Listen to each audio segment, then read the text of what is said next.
Today I made a team and put players that are currently holding records, some good, some bad, on a team. So on the first line, we have Alex Ovechkin, Connor McDavid, and Pastrnak. On the second line, we have Matthews, Crosby, McKinnon. On the third line, Bergeron, Kopitar, and Williams. On the fourth line, we have Laine, Stahl, and Hall. On the first defensive pairing, we have Shane Gostisbehere and Jane Bouwmeester. On the second pair, we have Zdeno Chara and Chris Russell. On the third pair, we have Ron Hainsey and Derek Engel.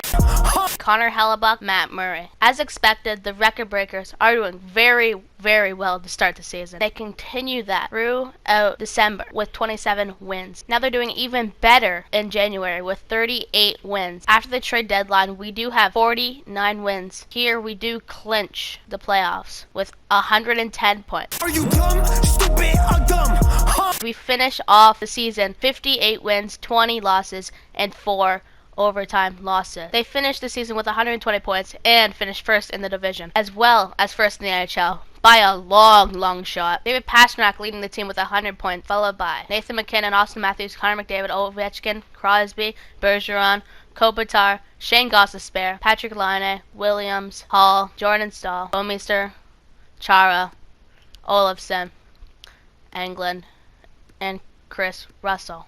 And Ron Hainsey, just throw him in there. Connor Hellebuyck was definitely the better goalie with a .911 save percentage, and Matt Murray only had a .904, which is still pretty decent. In the first round, they do end up playing the Boston Bruins. Let's see how this one goes. In game number 1, the record breakers do end up winning 4-2.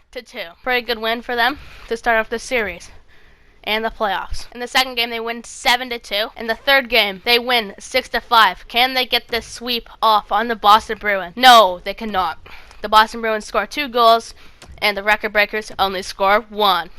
But in the fifth game, they do end up winning 3-2 in overtime. In the second round, they are going to be playing the Montreal Canadiens. In the first game, the record breakers win 6-3. Stupid, I'm not gonna let you get the chance. But in the fourth game, they lose 4-3 in overtime. They lose again 6-1.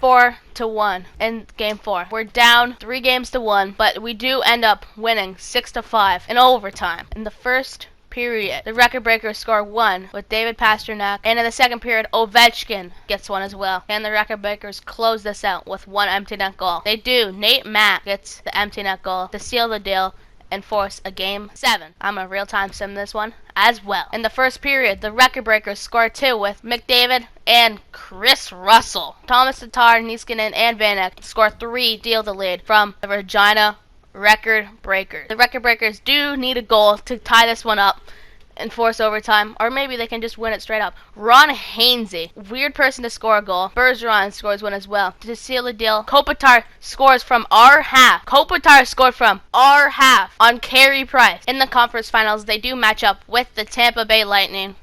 Actually made it out of the first round this year, so that's pretty good. In the first game, they win 5-2, and in the second one, they win 3-2. In the third game, 4-1 win. I don't feel like they're going to sweep them. I just don't. And they lose 6-3. And in the fifth game, they close it out with a 3-2 overtime win in game 5. In the Stanley Cup Finals, they're playing the Minnesota Wild. Since when were they good? In the first game, they do win 4-3. And in the second one, they win 6-2 as well. In the third game, they win 8-2. Stop it. Get some help. And in the fourth game, they sweep the Minnesota Wild to win the Stanley Cup. The Regina Record Breakers, as expected, do end up winning the Stanley Cup in this simulation. Let's see who carried the team through the playoffs. Sidney Crosby had 26, McDavid, McKinnon, Ovechkin, Matthews with 21, Pastrnak, Bergeron, Gostisbehere, Kopitar, Jordan Stahl, Taylor Hall, Bouwmeester, Williams, Englund, Olofsson, Laine, Hainsey. Here's the awards. Obviously, the Regina Record Breakers winning 3 if you were following along in this video. Hart goes to David Pastrnak, and Conn Smythe goes to Sidney Crosby. Vezina does not go to Hellebuyck, but the William and Jennings does go to Hellebuyck. David Pastrnak also grabbing the Lady Ted Lindsay Award. Thanks for watching this video. If you have any suggestions at all for video ideas on NHL 20, put them in the comments below. I would love to hear them, and maybe your comment will get featured in a video.